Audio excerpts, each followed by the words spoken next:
வணக்கம். நம்ம சேனலுக்கு தொடர்ந்து ஆதரவளித்துக் கொண்டிருக்கும் நல்ல உள்ளங்களுக்கு நன்றி. திமுக, அதிமுக பிரதான கட்சிகள். ஒரு பக்கம் திமுக 200 இலக்கு, இன்னொரு பக்கம் அதிமுக தடுமாறிட்டு இருக்கானா, ரொம்பவே தடுமாறிட்டு இருக்குது. விஜய் வந்து அதிமுகவுடன் கூட்டணி இல்லை அப்படின்னு சொல்ற அளவுக்கு இன்னைக்கு அதிமுகவோட நிலைமை. தொடர்ச்சியா வந்து திமுகவை பற்றிய செய்திகள் யாரை பத்தி போட்டாலும் அவருடைய ஆதரவாளர்கள் சரிம்பாங்க, தப்பும்பாங்க, அது உங்க இஷ்டம். வெளிப்படையா என்ன நடக்குதுன்னு சொல்லணும். இன்னைக்கு இருக்கக்கூடிய சூழ்நிலையில் திமுக பலமாகிறதா, சூப்பர் பலமாக இருக்கிறது.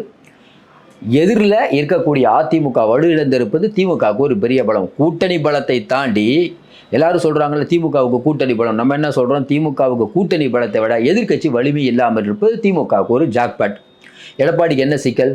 வேலுமணி, தங்கமணி, விஜயபாஸ்கர் உள்ளிட்ட பெரும்பாலான முன்னாள் அமைச்சர்கள் யாரும் ஃபண்டை இறக்கிறது இல்லை. கொஞ்சம் யோசனை பாருங்க, இன்னைக்கு அதிமுக என்ன நிலைமையில் இருக்குன்னு பேர் வச்சே சொல்ல முடியும். அதாவது திருவண்ணாமலையில் நம்ம நம்ம ஏவா வேலு அவர்கள் சொல்கிறது தான் அதிமுக மாவட்ட செயலரை கேட்குறாரு. இங்கே சென்னையில் பாருங்கள், 3 மாவட்ட செயலாளர்கள், நமக்கு நல்லாவே தெரிஞ்சு 2 மாவட்ட செயலர்கள் திமுகவோட பிஸ்னஸ் பண்ணிட்டு இருக்காங்க. உண்டா இல்லையா? திருச்சியில் நேரு எடுத்துக்கிட்டு அதிமுகவில் யார் ஒர்க் பண்ணுறா? சொல்லிக்கிட்டே போகலாம். பல மாவட்டங்களில், தென் மாவட்டங்களில் சொல்லவே வேணாம். இப்படி பல ஒரு பக்கம் செந்தில் பாலாஜி அடித்து விளையாடுறாரு கோவையில். இப்படி இருக்கக்கூடிய நிலைமையில், அதாவது எதிர்த்து களமாடக்கூடிய அதிமுக இன்றைக்கி என்ன நிலைமையில் இருக்குது? தொடர்ந்து சொல்லுவோம், எதிர்க்கட்சி அரசியலை ஸ்டாலினிடம் இருந்து எடப்பாடி கற்றுக்கொள்ள வேண்டும். ஸ்டாலின் எப்படி எதிர்க்கட்சி அரசியல் பண்ணார் உங்களுக்கு தெரியுமா? சின்ன சின்ன பிரச்சனையிலையும் எப்போ பார்த்தாலும் போராட்டம், ஆர்ப்பாட்டம், ஏதோ ஒன்று இதை பண்ணி மக்களுடைய கவனத்தை தொடர்ந்து ஈர்த்துட்டு இருக்கிறது. திமுக எதிர்க்கட்சி அரசியல் சூப்பராகவே பண்ணும், ஆளுங்கட்சியை விட. திமுக ஸ்டாலின் அவர்கள் சூப்பராகவே பண்ணாங்க. அதாவது ஸ்டாலின் மேலே நீங்கள் 1000 குறை சொன்னாலும், நம்மளே நிறைய குறை சொல்லியிருக்கோம், ஆனால் தொடர்ந்து வெற்றி. அப்போ அவங்க அந்த இயற்கையிலே அந்த தொண்டர்கள் மத்தியில் எப்படி இருக்கும்? அப்பா தளபதி வந்ததுந்தே வெற்றி தான்ப்பா. எடப்பாடி வந்ததுந்தே தோல்விப்பா. ஒரு இதில் கூட ஜெயிக்கலப்பா. கேட்டால் ஒன்றிணைவோம், அவங்கள நீக்குவோம், யாரும் சேர்க்க மாட்டோம். அவர் சொல்கிற டைலாக் பாருங்கள், யாரையும் சேர்க்க மாட்டோம். எங்களுடைய 1.5 கோடி அவருடைய எடப்பாடி டைலாக்கு, யாரையும் சேர்க்க மாட்டோம், 1.5 கோடி தொண்டர்கள் உள்ள ஒரே இயக்கம், புரட்சித் தலைவி அம்மாவின் வழிகாட்டுதலில் நடப்போம். புரட்சித் தலைவி அம்மா வந்து எடப்பாடி பழனிசாமிங்கிற பேரே அதாவது மோடிங்கிற பேரே சொல்லாமல் இருந்தாங்களா? மோடியா லேடியான்னு கேட்ட ஒரு தலைவர் இருந்த இடத்துல ஒரு கரிஷ்மாட்டிக் லீடர் இன்னைக்கு அதிமுகவுக்கு இல்லை. வேலுமணிக்கும் எடப்பாடிக்கும் சண்டை. வேலுமணி, தங்கமணி உள்ளிட்டவர்கள் எடப்பாடி வீட்டில் போய் பேசினாங்க. ரகசிய சந்திப்பு. அனைவரும் வந்து எல்லாரையும் சேர்த்துக்கோங்கன்னு சொன்னாங்க. எடப்பாடி பிடிவாதம் காட்டினார். வெளியே வந்தார்கள். பாருங்க, எல்லாம் எழுதுறது எல்லாம் அப்படி தான் எழுதுறாங்க. உடனே யூடியூப்லையும் ஃபேஸ்புக்லையும் எடப்பாடிக்கு வேண்டியப்பட்ட 2-3 பேர் தான். திமுகவுக்கு தான் நிறைய பேர் இருப்பாங்க, எடப்பாடிக்கு வேண்டிய 2-3 பேர். இல்லைங்க, எடப்பாடி ஒரு சூப்பர் லீடருங்க அப்படின்னு பேசுவாங்க. எப்படி சூப்பர் லீடரு? மோடியை எதுக்க மாட்டீங்க, அது விடியா திமுக ஆட்சியான். ஆனால் பிஜேபி பற்றி பேச மாட்டாங்க. மக்கள் எப்படி ஏற்றுக்குவாங்க? அப்படிப்பட்ட சூழ்நிலையில் திமுக 200 அதாவது திமுக 200 இலக்கு வச்சு மாவட்ட இப்போதே தேர்தல் பணியாற்றுங்கள் 1.5 வருஷத்துக்கு முன்னாடி ஆரம்பிச்சிட்டாங்க. இங்கே எடப்பாடி பழனிசாமி இப்போ தான் ஒவ்வொரு மாவட்டமாக போய் நீங்கள் ஆய்வு பண்ணிட்டு வாங்கன்னு போடுறாரு. ஆய்வுக்கு அனுப்புறது யாரை? வளர்மதி அவர்கள். இப்போ தான் உங்களுக்கு தெரியும், சென்னையில் நடந்த கூட்டத்தில், வளர்மதி தலைமையில் நடந்த கூட்டத்தில் 1000 பேர் கூட கலந்துக்கல. வளர்மதி ஒரு தனி கோஷ்டி, கோகுல இந்திரா தனி கோஷ்டி, அதெல்லாம் பார்த்தீங்கன்னா இப்போ வந்து நடிகை கௌதமியை போட்டிருக்காங்க. இப்படி ஒவ்வொருவரும் ஒவ்வொரு கோஷ்டி. கௌதமி போட்ட வரைக்கும் ஏதாவது கூட்டத்தில் கலந்துக்கிட்டு நீங்கள் பார்த்துருக்கீங்களா? அப்போ எல்லாம் பேச்சளவிலேயே இருக்குது. இன்னொரு பக்கம் முனுசாமி சொல்கிறாரு, இல்லை நாங்கள் வந்து வாழ்வாசாவா இந்த தேர்தல் ரைட்டு, இதே மாதிரி தான் ஜெயலலிதாமா சொல்லி ஜெயித்தாங்க, மறுக்கலை. ஆனால் இன்றைக்கி அதை சொல்ல வேண்டிய இடத்தில் அதிமுக இருக்கா? அதிமுக கூட ஒன்று வேணாங்க. அதிமுக தொண்டரை என்ன நினைப்பான்? அதிமுக ஜெயிக்கணும். ஜெயிக்கிறது கண்ணுக்கு தூரம் போய் பாருங்களேன், ஏதாவது ஜெயிக்கிறதுக்கு வாய்ப்பு இருக்கா? மக்கள்கிட்ட திமுகவுக்கு எதிராக ஒரு பெரிய கோபம். எல்லாரும் போய் திராவிட மாடல் ஆட்சி எதிர்த்து ஓட்டு போட போகிறாங்க. அப்படியே தான் இருக்கா? இல்லை. பரவாயில்லப்பா, ஏதோ ஒன்று பண்ணிட்டு இருக்காருப்பா ஸ்டாலின், ஏதோ ஒன்று பண்ணுறாருப்பா, ரைட். இந்த பக்கம் பார்த்தீங்கன்னா தேமுதிக, நாங்கள் கூட்டணி குறித்து தேர்தலின் போது முடிவு செய்வோம். தேமுதிக உங்களுக்கு தெரியும், அதிகபட்சம் 3% வச்சுக்கோங்க. ஐயா 5% உள்ள கட்சி என்ன சொல்லுதுன்னா, நாங்கள்லாம் கூட்டணி வந்து அப்போதையே முடிவு பண்ணுவோம். சொல்கிறது யார்? தேமுதிக. வேறு எந்த கட்சி இருக்குது சொல்லுங்கள்? புரட்சி பாரதத்தை வச்சு ஜெயிச்சிருவீங்களா? உங்களோட இந்த கிருஷ்ணசாமியும் போயிட்டார். வேறு யாரை வச்சு பண்ண போகிறீங்க? அதிமுக. அடுத்துங்க அதிமுக. என்னங்க அது? மறுபடியும் அதிமுக. இதாவது சொல்லணும். எங்களுக்கு யார் தயவும் தேவையில்லை, நாங்களே ஜெயிப்போங்க 214 தொகுதியிலும். கண்ணு கட்டிய தூரமுள்ள எதிரிகள் இப்படி சொல்கிறத விட்டுட்டு அங்கேருந்து கூட்டணிகள் இங்கே வரும். இதை தொடர்ந்து அவர் சொல்லக்கூடாதுங்க. ஏங்க திருமாவளவன் தான் வரமாட்டேன்ட்டாரு, கம்யூனிஸ்ட் வரமாட்டேன்ட்டுச்சு, உங்களை நம்ப மாட்டேங்கிறாங்க, உங்களோட ஒட்டு உள்ள உரம் உள்ள ஆகாரம் தண்ணி எதுவும் புழக்கக்கூடாதுன்னு ஊரில் சொல்கிற மாதிரி சொல்லிட்டாங்க. நீங்கள் மறுபடியும் திமுகவுடைய கூட்டணி கட்சியில் எங்ககிட்ட வரும் அப்படின்னா பார்க்கக்கூடிய மக்கள் என்ன நினைப்பாங்கன்னா, ஓ அப்போ திமுக இருக்க கூட்டணி கட்சிகள் வந்தால் தான் எடப்பாடி ஜெயிப்பார். விஜய் சொல்கிறாருங்க, இப்போ நேற்று வந்த கட்சி 214 தொகுதி நம்மளே ஜெயிப்போம், இருந்தாலும் அடுத்தவங்களுக்கு ஆதரவு அவர் சொல்கிறாரு. நீங்கள் என்ன சொல்லணும்?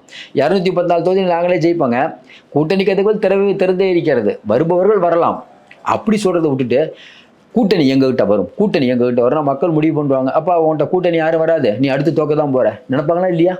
சரி, அடுத்து ஃபண்டு. இன்றைக்கி தமிழ்நாடு முழுக்க போராட்டம் ஆர்ப்பாட்டத்துக்கு எத்தனை நிர்வாகிகள் செலவு பண்ணிட்டு இருக்காங்க சொல்லுங்கள். கோஷ்டி பூசல், திமுக அதிகாரத்தில் இருக்காங்க தெரியல, உங்களுக்கு கோஷ்டி பூசல் அவ்வளோ பூசல். நீங்கள் போன தடவை வந்து நாடாளுமன்ற தேர்தல் இதுவரை வரலாறுல இந்த அளவுக்கு மோசமாக தோற்றுருக்கீங்களா?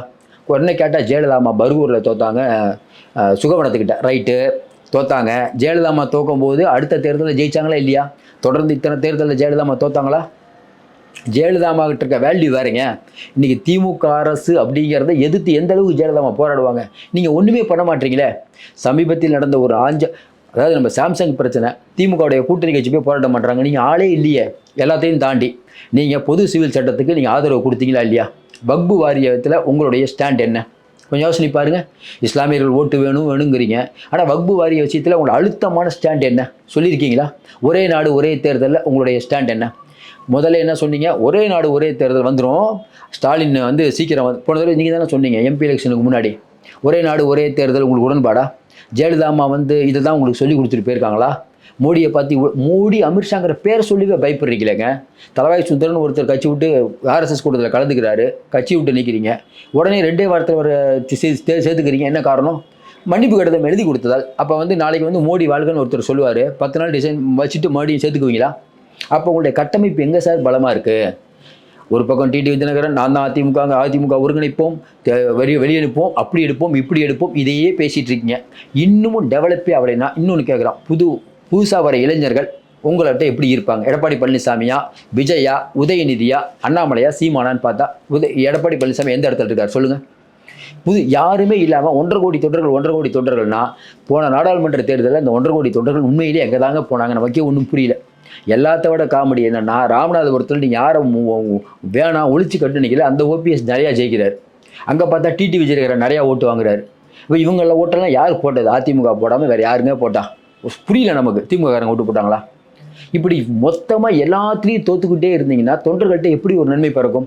2024 தேர்தல் வாழ்வாசவா போட்ட உண்மைதான். 2024 தோத்துட்டிங்கன்னா எடப்பாடி பழனிசாமி ஒன்றும் பிரச்சனை இல்லை, கட்சி இருக்குமாங்கிறதே சந்தேகம். மேலே பிஜேபி இருந்தால் அவங்கள சும்மா விட்டுருமா? அப்போ பிஜேபியோட நீங்கள் ஒட்டுமில்லை உறவும் இல்லைன்னு சொல்லிட்டு வெளியில் வருவீங்க, ஆனால் பிஜேபி திட்ட மாட்டீங்க. அதுக்கு பிஜேபியோட ஒன்றா இருக்கலாமே. நம்ம என்ன சொல்கிறோம்? பிஜேபியுடன் ஒன்றாவே இருக்கலாமே. இன்றைக்கி இருக்கக்கூடிய நிலைமையில் என்ன? இன்றைக்கி எடப்பாடி பழனிசாமி அவர்களுக்கு பல பிரச்சனைகள் இருக்குது. குறிப்பாக பார்த்தீங்கன்னா இன்றைக்கி இருக்கக்கூடிய சூழ்நிலையில் வேலுமணி, தங்கமணி யாராவது ஒருத்தர் ஃபண்டை எடுக்கிறாங்களா? என்ன தகவல் வருது? வேலுமணி கூட இருக்கக்கூடிய வடவள்ளி சந்திரசேகருக்கும் அவருக்கும் பிரச்சனை. அந்த பக்கம் பார்த்தீங்கன்னா சேலம் இளங்கோவன் அவர் வந்து இப்போ பெரிய அளவுக்கு வளர்றாரு. அங்கே இருக்கக்கூடிய எடப்பாடி பழனிசாமியோட எதிர்ப்பாளர்களுக்கு விரும்பலை.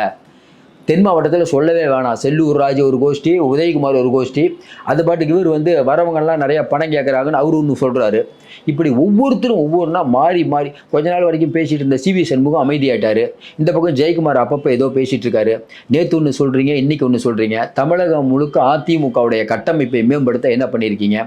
வரக்கூடிய தேர்தலில் உங்களுக்கு ஃபண்டை யார் செலவு பண்ணுவார்? எடப்பாடி செலவு பண்ணுவார். போன தடவை ஓரளவுக்கு செலவு பண்ணார். வேலுமணி அவர் தொகுதியில் செலவு பண்ணுவார், மற்ற இடத்துக்கு செலவு பண்ணுவாரா? தங்கமணி அவருக்கு மட்டும் செலவு பண்ணுவார். விஜயபாஸ்கர் சைலண்ட் ஆகிட்டார். கொஞ்சம் யோசனை பாருங்கள். குட்கால விஜயபாஸ்கர் அவர்களுக்கு நெருக்கடி வந்தபோது நீங்களும் அவரும் ஒரே காரில் போகும்போது உங்கள்கிட்ட கேட்குறாரு, என்னென்ன பார்த்து பண்ணுங்க, இல்லைப்பா நீ தான் நட்டா வரைக்கும் ஆள் இருக்கே நீயே பார்த்துக்கோ அப்படின்னு சொன்னீங்களா இல்லையா? ஏன் சொன்னீங்கன்னா விஜயபாஸ்கர் கொஞ்சம் தள்ளி போகிறாருன்னு சொன்னீங்க. ஆனால் இன்றைக்கி என்ன நினச்சி அதே விஜயபாஸ்கரை உள்ளே கூப்பிட்ற நிலைமைக்கு வந்துட்டீங்க. ஏன்னா அவர் காசு வச்சுருக்காரு. ஏன்னா உங்களை கண்டு பயம் இன்றைக்கி இருக்கக்கூடிய முன்னாள் அமைச்சர்களுக்கு இல்லை. அதாவது அவங்க உங்களோட்டு போக மாட்டாங்க, நீங்கள் அவங்களோட்டு போக மாட்டீங்க. ஏன்? அவங்களுக்கு நல்லாவே தெரியும். மறுபடியும் பிஜேபியில் போய் 10-11 விஜயதாரனுக்கு என்ன நிலைமை? பிஜேபிக்கு எப்படி இருக்காங்க? மைத்ரேயன் பிஜேபிக்கு போனார என்னாச்சு? அப்போ வேலுமணி, தங்கமணி யாருமே பிஜேபிக்கு போக மாட்டாங்க. தெரியும், நல்லா தெரியும். சரியோ தப்போ இது எடப்பாடி பழனிசாமி ரெட்டலையை வாங்கிட்டாரு, அது ஒன்று தான் சாமர்த்தியம். மற்றபடி ரெட்டலையை வச்சுக்கிட்டு எவ்வளோ நாள் இருப்பீங்க? சீமான் கூட பேச்சுவார்த்தை நடத்த ட்ரை பண்ணீங்க. வெளியில் வரக்கூடிய தகவல்னா எடப்பாடி பழனிசாமி சீமானுடன் பேச்சுவார்த்தை நடத்துகிறார், விஜயுடன் பேச்சுவார்த்தை நடத்துகிறார், திருமாவை வாங்க என்று அழைக்கிறார். ஒரு பொது மேடையில் திருமாவை இன்பதுரை அவர்கள் வாங்கன்னு அழைக்கிறாங்க. அப்போ இன்றைக்கி வாங்கங்கிற அழைக்கிற நிலைமையில் இன்றைக்கி அதிமுக வந்துருச்சு. தொடர்ந்து சொல்கிற மாதிரி எடப்பாடி பழனிசாமிக்கு டெண்டர் முறைகேடு வளர்ந்து பல வழக்குகள், விஜயபாஸ்கருக்கு வழக்குகள், வீரமணிக்கு வழக்குகள், இப்படி எல்லாரும் வழக்குகளில் இருக்காங்க. இவர்கள் வரக்கூடிய தேர்தல் எதை வச்சு பிரச்சாரம் பண்ணுவாங்க? திமுக ஊழல் கட்சின்னு சொல்லுவீங்க. அப்போ அதிமுக யாருங்கிற பெரிய கேள்வி வருமா? திமுக ஆட்சியில் சட்டம் ஒழுங்கு சரியில்லை. சரிப்பா, உங்கள் ஆட்சியில் என்னாச்சு? சாத்தான்குளம் சம்பவம், துப்பாக்கிச்சூடு. உங்கள் ஆட்சியில் பெண்களுக்கு திமுகவில் பாதுகாப்பு இல்லை. சரிப்பா, உங்கள் ஆட்சியில் திமுகவுக்கு உங்கள் ஆட்சியில் மட்டும் எடப்பாடி ஆட்சியில் பெண்களுக்கு பாதுகாப்பு இருந்தால் சிறு குறு தொழிலாளர்கள் நசுக்கப்படுகிறார்கள். அவங்க ஆட்சியில் ரைட்னா உங்கள் ஆட்சியில் எப்படி? உதயமின் திட்டத்துக்கு கையெழுத்து போட்டது யார்? இஸ்லாமியர்களின் பாதுகாவலர் நான். ரைட்டு, இஸ்லாமியர்கள் பாதுகாவலர். மோடி அவர்கள் வந்து இஸ்லாமியர்களுக்கு எதிரான கொடுமையான சட்டம் கொண்டு வரும்போது அமைதியாக இருந்தது இதே அதிமுக தானே. நீட்டுங்கிறீங்களே, நீட்டு வந்து நீங்கள் இருக்கும்போது தானே கொண்டு வந்தாங்க. கரெக்டாக? இதில் எதில் திமுகவோட நீங்கள் மாற்று சொல்லுங்களேன். ஒரே ஒரு விஷயம் சொல்லுங்கள், திமுகவுடன் மாற்று. அதாவது என்ன திமுக பண்ணுச்சோ அதே தான் அதிமுக பண்ணிட்டு இதை சொல்கிறது நமக்கு கூச்சமே இல்லை. நீங்கள் கொஞ்சம் யோசனை பாருங்கள். இன்னும் குறிப்பாக சொல்ல, இப்போ ஸ்டாலின் என்ன பண்ணுறாரு? தொடர்ந்து நம்ம சொல்லும்போது எதிர்க்கட்சி அரசியலாவது பண்ணார், அதுவும் பண்ண மாட்டீங்களே. சரி ரைட், அதாவது ஸ்டாலின் என்ன பண்ணுறாரு? பாசிச பாஜகன்னு சொல்கிறாருங்க. அவர் உள்ளுக்குள்ள அண்டர்ஸ்டாண்டிங் நீங்கள் சொல்லுங்கள். நீங்கள் என்ன சொல்கிறீங்க? பிஜேபியுடன் கூட்டணிக்கு திமுக முயற்சி செய்கிறது. ரைட்டு, மக்கள் நம்புவாங்களா? ஸ்டாலினுக்கு தெரியாத பிஜேபியோட போனால் இருக்கிற ஸ்டாலின் என்ன நினைப்பாரு? பிஜேபியோட போனால் ஓட்டு கிடைக்குமோ கிடைக்காதுன்னு ஸ்டாலினுக்கு தெரியாதா? அப்போ இவ்வளவு விஷயங்கள் இருக்கும்போது ஸ்டாலின் வந்து பிஜேபியோட அண்டர்ஸ்டாண்டிங்கோடு இருக்காருன்னா நீங்கள் என்ன பண்ணணும்? பாசிச பாஜக நீங்கள் சொல்லணும். அதை விட்டுட்டு ஸ்டாலின் பாசிச பாஜகங்கிறாரு, அவர் பிஜேபியோட அண்டர்ஸ்டாண்டிங்கிறீங்க. நீங்கள் பிஜேபியோட அண்டர்ஸ்டாண்டிங் இல்லைங்கிறத சிறுபான்மை மக்கள் எப்படி ஏற்றுக்குவாங்க? அதனால் இன்றைக்கி இருக்கக்கூடிய சூழ்நிலை தள்ளாடி கொண்டிருக்கிறார் எடப்பாடி. இப்போ நம்ம சொல்கிறோம், இந்த ஊராக போய் ஆய்வு கூட்டம் போடுறாருல, அது ஒரு விதத்தில் நல்லது தான். கட்டமைப்பை மேம்படுத்துவது இதெல்லாம் முன்னாடியே பண்ணியிருக்கணும். தோல்விக்கான காரணங்களை முன்னாடியே பண்ணியிருக்கணும். யார் யார் செயல்படலையோ அந்த நிர்வாகிகளை மாற்றிருக்கணும். திமுகவுக்கு ஒரு உளவுத்துறை ரிப்போர்ட் வந்திருக்கான். ஒன்றும் பிரச்சனை இல்லைங்க தலைவரே, நம்ம தான் ஜெயிப்போம். ஏங்க அதிமுக ஒன்றுமே இல்லை.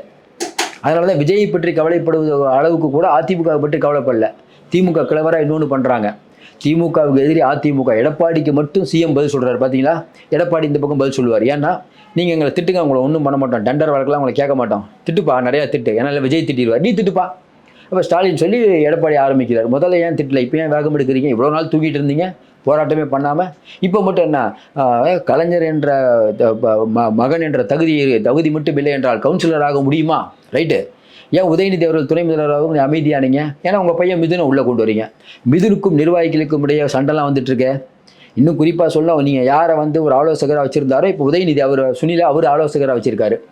அப்போ மிதுன் வந்து நிறையா செயல்படலைன்ட்டு இன்னொரு நிறைய நிர்வாகிகள் கோபம்.